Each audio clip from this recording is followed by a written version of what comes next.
नमस्कार, आप देख रहे हैं न्यूज 18 राजस्थान और आपके साथ मैं हूं प्रियंका राय। बुलेटिन की शुरुआत करेंगे बड़ी खबर से। मरु महोत्सव का आज तीसरा दिन है। डोडांसर ग्राउंड में कार्यक्रम का आयोजन किया जाएगा। कई प्रतियोगिताओं का भी यहां पर आयोजन होना है। तो एयर वॉरियर ड्रिल की भी प्रस्तुति दी जाएगी।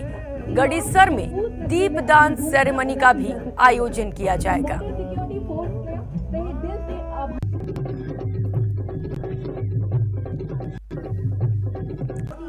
और इस वक्त हमारे साथ तमाम सहयोगी जुड़ चुके हैं। जैसलमेर से श्रीकांत व्यास और जैसलमेर से हमारे साथ सावलदान रत्नू भी जुड़ चुके हैं। श्रीकांत व्यास, सबसे पास आपके पास आना चाहूंगी, क्या कुछ तैयारियां फिलहाल जैसलमेर में आज तीसरे दिन? प्रियंका, मैं आपको बता दूं कि रेगिस्तान के जहाज ऊंट के नाम जो है वो ये तीसरे दिन के मरु महोत्सव का दिन रहने वाला है। इसको लेकर ऊंटों पर विशेष तरह के टैटू शो होंगे। तो वहीं और भी कई कार्यक्रम होने हैं, जिसमें शान मरुद्रा की बात करें या फिर जो है वो डेडांसर मैदान में होने वाले विशेष ऊंटों के करतब की, या फिर रस्सा कसी हो या पनिहारी मटका रेस, और भी कई कार्यक्रम होने हैं। कैमल पोलो का जो है वो विशेष मैच जो है वो यहाँ पर खेला जाना है। यहाँ की मैं तस्वीरें दिखा रहा हूँ आपको। प्रियंका, देखिए तैयारियां जो है वो पूरी हो चुकी है। अब बस इंतजार है कि कुछ ही देर में कार्यक्रम की शुरुआत होगी, तीसरे दिन का आगाज होगा। और पर्यटन विभाग जो है वो पूरी तरीके से जुटा हुआ है। हमारे साथ यहाँ पर पर्यटन अधिकारी जो है वो कृष्णकांत पूनिया हमारे साथ है। किस तरह से जो है वो तैयारियां किया, तीसरे दिन किस तरह जो है वो कार्यक्रम है, और रेगिस्तान के जहाज ऊंट पर जो है वो आज का कार्यक्रम क्या है? मरु महोत्सव के तीसरे दिन के कार्यक्रम जो है वो हमारे राज्य पशु ऊंट के लिए एक ट्रिब्यूट, ऊंट के लिए एक प्रशंसा के रूप में रहेंगे, जिसमें सारे कार्यक्रम हैं वो लगभग ऊंट की थीम पे रहेंगे, जिसमें camel polo match, camel tattoo show, camel decoration competition, और इसके साथ ही कुछ रूरल गेम्स भी आज के दिन में रहेंगे, जैसे रस्सा कस्सी, रूरल कबड्डी, पनिहारी मटका रेस। तो इस तरीके से एक इंक्लूसिव प्रोग्राम बनाया गया है, जिसमें टूरिस्ट को पार्टिसिपेंट भी बनाया जा सके, और टूरिस्ट पार्टिसिपेंट बनने के साथ साथ राजकीय पशु ऊंट की हमारे या लोक जीवन में जो भूमिका है उससे भी रूबरू हो सके। अगर बात करें एयरफोर्स और बीएसएफ क्या कुछ कार्यक्रम कर रहा है, एयरफोर्स एयर ड्रिल करने वाला है, उसके बारे में इस बार दर्शकों को रोमांचित करने वाली एयरफोर्स वॉर ड्रिल टीम जो है वो हमारे बीच रहेगी, जो अपने विभिन्न करतबों से लोगों को न केवल रोमांचित करेगी बल्कि लोगों को इस बात का एहसास कराएगी कि हमारी वायुसेना जो है वो किस तरह से मुस्तैद रहती है। और इसके अलावा जो बीएसएफ है, बीएसएफ का केमल टैटू शो और केमल माउंटेड बैंड वो पूरे जोर शोर से अपनी तैयारियों में जुटा है, ताकि पर्यटकों को और स्थानीय दर्शकों को अपनी कला और अपने जज्बे से रूबरू करा सके। कहीं ना कहीं जो है वो एयरफोर्स का एयर ड्रिल शो होना है, साथ ही साथ बीएसएफ के जो जवान है वो यहाँ पर कई करतब दिखाएंगे। तो वहीं जो है वो आज सबसे बड़ा आकर्षण का जो केंद्र रहने वाला है वो कैमल विंग रहेगी, जो कि हथियारों के साथ ऊंटों पर तैनात रहेगी, जिसको लेकर की जो है लोगों में उत्साह है। और आज कहीं ना कहीं ये देशभक्ति का जो जोश है वो हिलोरे मारने वाला है, जिसको लेकर बिल्कुल श्रीकांत, आज लोगों में देशभक्ति देखने को मिलेगी। सावलदान रत्नू भी लगातार हमारे साथ बने हुए हैं। सावलदान, जैसा कि पर्यटन अधिकारी ने बताया कि जितने भी जो थीम है वो सारे ऊंट पर रखे गए हैं, तो जो लोग वहां पर पहुंच रहे हैं, क्या वो लोग राष्ट्रीय पशु को लेकर जागरूक हो रहे हैं? क्या कुछ कहना उनका?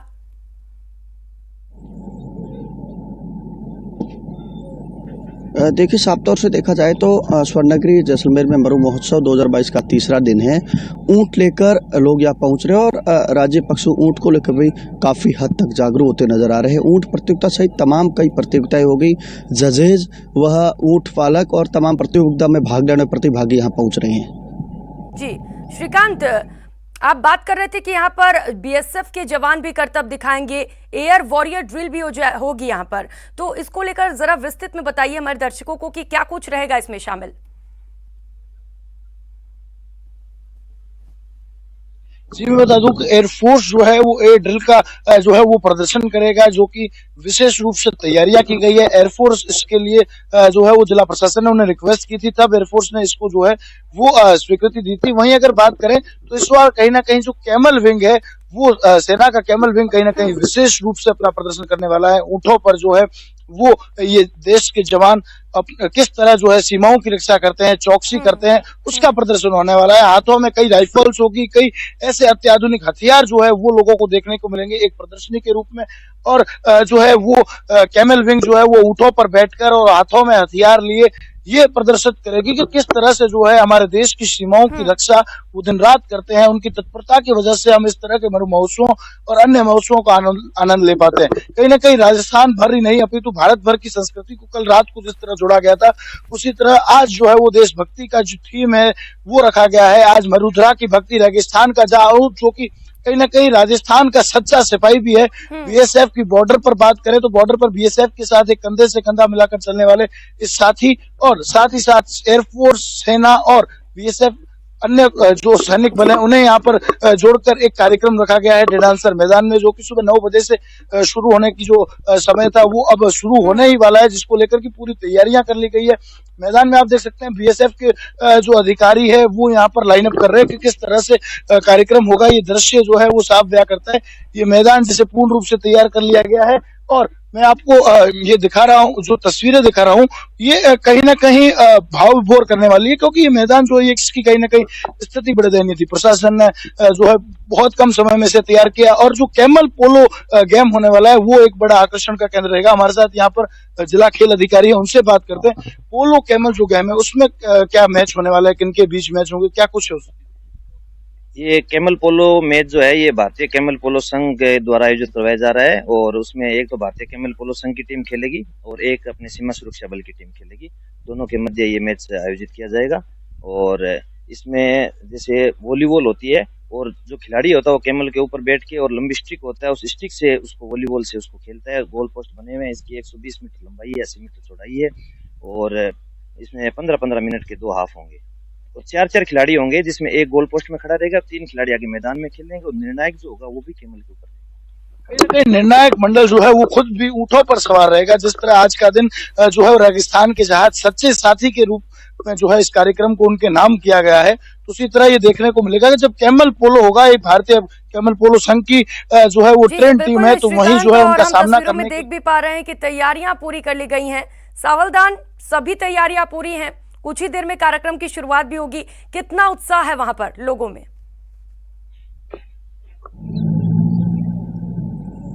देखिए, साफ तौर से आपको देखा जाए तो लोगों मुच्छा कमल आपको नज़ारा दिखाऊंगा।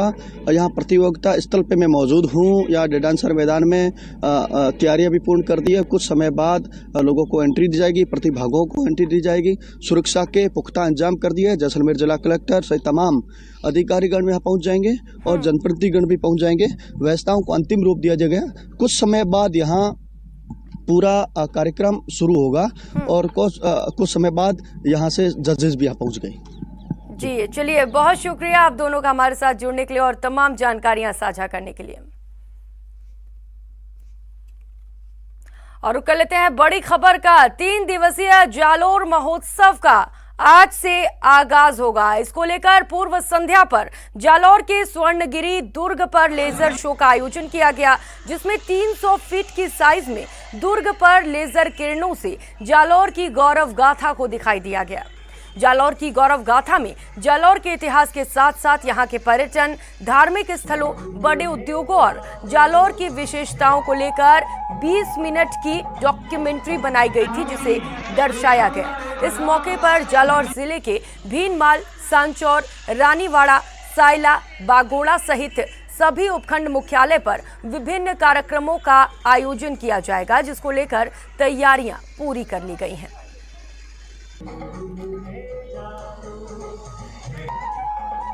जालौर महोत्सव को लेकर अब पूरी तैयारियां हो चुकी है। ऐसे में इस बार खास होने वाला है जालौर महोत्सव। इसको लेकर पूरी तरीके से तैयारियां कर ली गई, जिसमें जालौर, भीनमाल, सांचौर सहित तमाम उपखंड मुख्यालयों पर भी आयोजन किया जाएगा। इसके अलावा जूतियों को लेकर एक विशेष रिकॉर्ड बनाया जाएगा और विशेष रूप से कार्यक्रमों का आयोजन किया जाएगा और कोरोना प्रोटोकॉल की पूरी पालना की जाएगी। कलेक्टर मैडम, इस बार का जालौर महोत्सव है 10वां महोत्सव है, किस तरीके की तैयारियां हैं और इस बार क्या कुछ खास रहने वाला है? क्योंकि ये हमारा 10th जालौर महोत्सव है, तो हमारा पूरा प्रयास है कि इसको स्पेशल बनाएं, इसको एक बड़े स्केल पर मनाया जाए और एक बड़ा एफर्ट ये है कि ज्यादा से ज्यादा लोगों को इससे जोड़ा जाए। जिस तरीके से पिछले 10 सालों से जालौर महोत्सव है ये धूमधाम से किया जाता है, यहाँ कवि सम्मेलन होते हैं, विभिन्न प्रकार की प्रतियोगिताएं भी होती है और पारंपरिक खेलों को भी तवज्जो दिया जाता है। तो ऐसे में इस बार भीनमाल की जूतियों को रिकॉर्ड बनाने को लेकर आपकी एक अच्छी पहल है। इसके अलावा कौन कौन से ऐसे सेलिब्रिटी है जो इस बार कार्यक्रमों में भाग लेंगे? इस बार हमारा प्रयास है रूप कुमार राठौर जी को बुलाने का फॉर अ म्यूजिकल नाइट, और हम कुछ नया करने के प्रयास में हमने इस बार प्रयास किया है। लास्ट सवाल मैडम, ये कितने दिनों का कार्यक्रम होता है? इसमें कौन कौन से उपखंड मुख्यालयों पर कार्यक्रम होते हैं?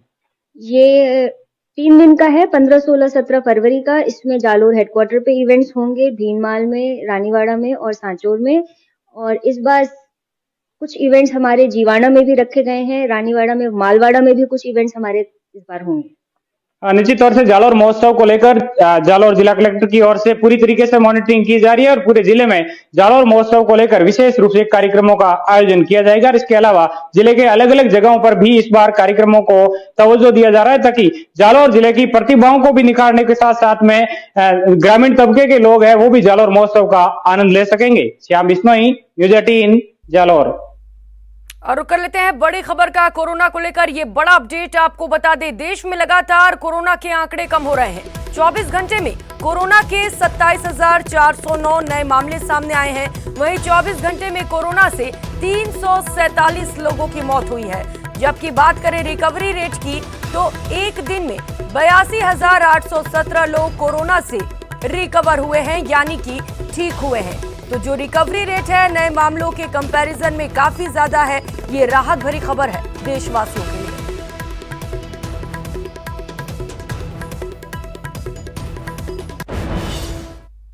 और रुक कर लेते हैं एक और बड़ी खबर का। शाहपुरा से बड़ी खबर, सड़क हादसा हुआ है।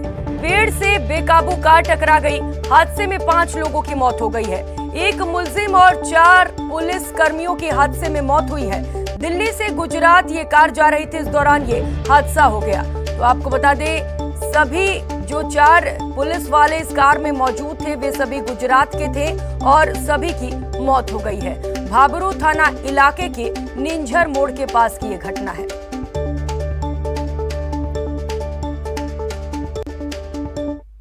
एक और बड़ी खबर का रुख कर लेते हैं। कोटा से बड़ी खबर है, जहां पर शव मिलने से हड़कंप मच गया। नहर में 2 महिलाओं के शव बरामद किए गए। कल्याणपुरा की डाई मुख्य नहर में ये दोनों शव बरामद किए गए हैं। दोनों की नहर में गिरने से मौत हुई थी। मामले की जांच जारी है। सिमलिया थाना पुलिस मामले की तफ्तीश कर रही है। बड़ी खबर कोटा से आपको बता रहे हैं, जहां पर नहर में 2 महिलाओं का शव मिला है। बताया जा रहा है कि नहर में डूबने से दोनों महिलाओं की मौत हुई है। वहीं शव मिलने के बाद इलाके में सनसनी फैली है।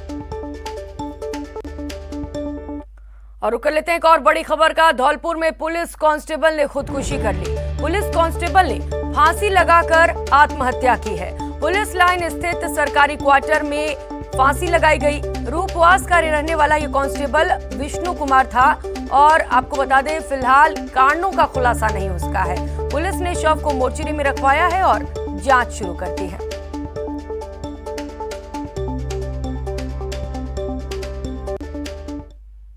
एक और बड़ी खबर का रुख करेंगे। रीट लीक्स मामले में एसओजी ने बड़ी कार्रवाई को अंजाम दिया। बाड़मेर से 2 और लोगों को गिरफ्तार किया गया है। पूर्व सरपंच और एएनएम को गिरफ्तार किया गया है। रामजी का गोल पूर्व सरपंच और एएनएम गिरफ्तार हुए हैं। बाड़मेर और सांचौर में दोनों ने मध्यस्थता की भूमिका निभाई थी। एसओजी ने सरपंच पति दिनेश बिश्नोई को गिरफ्तार कर लिया है। धनाऊ पंच में कार्यरत एएनएम भी गिरफ्तार हो चुका है। पूर्व में ठेकेदार भजन लाल और अभ्यर्थी सोहनी देवी की गिरफ्तारी पहले से हो चुकी है। एसओजी ने अब तक इस पूरे मामले में कुल 41 लोगों को गिरफ्तार किया है।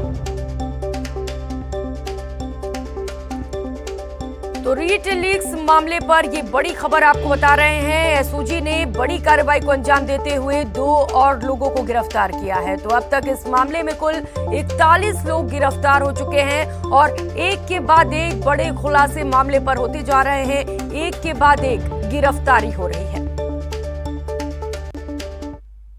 एक और बड़ी खबर, आरएएस परीक्षा स्थगित करवाने की मांग तेज हो चुकी है और आपको बता दें इस मांग को लेकर आंदोलन शुरू हो गया है। आरयू में मुख्य परीक्षा के उम्मीदवार मांग कर रहे हैं इसको निरस्त करने का। मांग को लेकर धरना दिया जाएगा। सिलेबस बदलाव के कारण परीक्षा को आगे बढ़ाने की मांग की जा रही है। तो 25 और 26 फरवरी को ये परीक्षा प्रस्तावित है। परीक्षा आयोजन के संबंध में कमेटी का भी गठन किया गया है। और इसी खबर पर ज्यादा जानकारी के साथ हमारे साथ सहयोगी महेश दाधी जुड़ चुके हैं। महेश, आरएएस परीक्षा को स्थगित करवाने की मांग तेज हो चुकी है, आंदोलन भी किया जा रहा है छात्रों द्वारा, क्या कुछ मांग है, क्या कुछ आगे की रणनीति उनकी? जी देखिए, बिल्कुल बताना चाहूंगा कि 25 और 26 को प्रस्तावित है मुख्य परीक्षा जो होनी है, लेकिन इससे पहले जो परीक्षार्थी हैं वो चाहते हैं कि ये परीक्षा इस समय पर नहीं हो। इसका कारण है कि जो सिलेबस है वो छात्रों का कहना है कि प्री परीक्षा के बाद में उसे बदला गया है और काफी लेंथी सिलेबस है जिसे कवर कर पाना अभी उनके लिए मुश्किल रहेगा। साथ में वे कोरोना काल का भी हवाला दे रहे हैं। इस कारण से लंबे समय से जो ये परीक्षा को आगे बढ़ाने की मांग है और फिलहाल स्थगित करने की मांग है उसे वे ऑनलाइन कर रहे थे, लेकिन अब विश्वविद्यालय में जो है कल से ही इन्होंने धरना दिया है। आज फिर जो ये धरना है वो यहाँ लगातार जारी रहने वाला है। परीक्षार्थी कह रहे हैं कि जब तक ये अभी आंदोलन जो है तब तक चलेगा जब तक इनकी मांगों पर कोई ठोस फैसला नहीं ले लिया जाता। कल एक छात्रों का और बेरोजगार प्रतिनिधियों का एक जो मंडल था वो पहुंचा था शिक्षा मंत्री बीडी कल्ला जी के पास में और वहां पर पहुंचा और उन्होंने अपना ज्ञापन दिया। इस मामले में सरकार की तरफ से कहा गया कि जो कमेटी है उसका गठन किया गया है और जल्दी वो इस मामले में फैसला ले सकेंगे। लेकिन फिलहाल जो महेश, बिल्कुल मांग तेज कर दी गई है, लेकिन जिस तरीके से शिक्षा विभाग के अधिकारी पहले ही ये बोल चुके हैं कि परीक्षा तय समय पर ही की जाएगी, क्या लगता है छात्रों की मांग पूरी हो पाएगी? देखिए, ये बात बिल्कुल ठीक है कि जिस तरह से आरपीएससी ने ये साफ किया है कि वे परीक्षा की जो तैयारियां हैं वो पूरी कर चुके हैं और तमाम जो बंदोबस्त है वो किए जा चुके हैं, इसलिए समय पर ही परीक्षा कराने का जो ऐलान है उनकी तरफ से किया गया है। लेकिन दूसरी तरफ अभ्यर्थी हैं वो अपनी मांगों को लेकर के अड़े हुए हैं, लेकिन ऐसे में जो समाधान का रास्ता है वो ऐसे मामलों में सरकार ही तय करती है। तो शिक्षा विभाग और राज्य सरकार तक यह मसला पहुंचाया गया है और कमेटी का गठन भी किया जा चुका है। देखने वाली बात यही रहेगी कि कमेटी किस तरह से जो है परीक्षा के संबंध में और आयोजन को लेकर के अपनी रिपोर्ट सरकार को देती है और उसके बाद में किस तरह का निर्णय आएगा ये फिलहाल कह पाना जल्दबाजी होगी। लेकिन बिल्कुल महेश, ये देखना होगा कि कमेटी क्या कुछ रिपोर्ट देती है और सरकार क्या कुछ फैसला लेती है। बहुत शुक्रिया आपका महेश तमाम जानकारियों के लिए।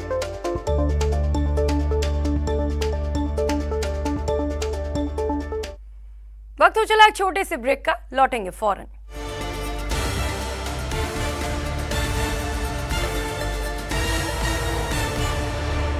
स्वर्ण नगरी में कलाकारों का संगम, सुनार दुर्ग से निकली भव्य शोभा यात्रा। कला संस्कृति और धरोहरों की धरती जैसलमेर और विदेशी सैलानियों की यहाँ पर आवक। ये देखिए किस तरह से विदेशी सैलानी जो है वो यहाँ पर लुत्फ उठाते हुए नजर आ रहे हैं। आप देख सकते हैं कि मरु महोत्सव की ये शोभा यात्रा का विहंगम दृश्य, जिसमें यहाँ कला और संस्कृति के इस अनूठे संगम के बीच राजस्थान की और महाराष्ट्र, गुजरात, अन्य प्रदेशों की कला के बीच ये टूरिस्ट जो है वो लुत्फ उठाते हुए नजर आ रहे हैं। मरु महोत्सव का आगाज कलेक्टर डॉक्टर प्रतिभा सिंह समेत कई जनप्रतिनिधियों और प्रशासनिक अधिकारियों ने हरी झंडी दिखाकर किया। मैं देख रही हूँ कि देशी विदेशी सैलानियों ने शिरकत की है। अभी फ्रांस के टूरिस्ट आई हुई थी, वो यहीं पर ही हमारे साथ बैठे हुए थे। जब शोभा यात्रा भी निकल रही थी उस दौरान भी बोस्निया की टूरिस्ट आई हुई हैं। तो ये दो तो वो हैं जिनसे हम लोग व्यक्तिगत मिल लिए। उसके अतिरिक्त बहुत सारे देशों के और भी लोग यहाँ पर उपस्थित हैं। इन सबके बीच सीमा सुरक्षा बल के अनुशासित बैंड ने भी लोगों को खासा आकर्षित किया। पर्यटन का महाकुंभ कहे जाने वाले इस मरु महोत्सव को लेकर स्वर्ण नगरी जैसलमेर की छटा पर्यटन रंगों में सराबोर नजर आई।